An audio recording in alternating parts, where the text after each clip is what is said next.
Αδύνατον εστί. Ναι, αλλά η αφήγηση στις ιστορίες γίνεται με τα Αέραντερης, Το άδικον εστίν της η ιστορία ταύτα. Ο εχέτρον αναγνωρίζει. Το αισθητό όργανο, ο Κρήτης ο Πού δύναμε πιστεύει τούτο. Άγιε και φέρε πλειάδα πορευτών και παράσου.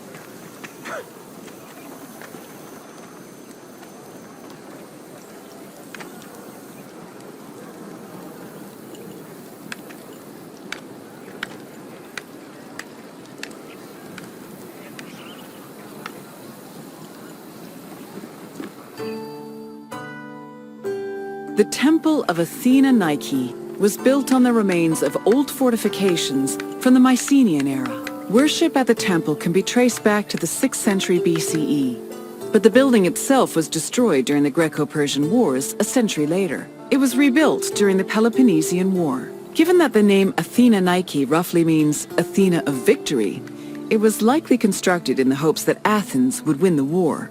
Unusually, the temple depicts historical scenes of battles against the Persians instead of the more mythologically inclined art of other Greek buildings. The temple's priestess was chosen randomly among the Athenians and received a salary of 50 drachmae annually, along with skins and trophies from sacrificed animals.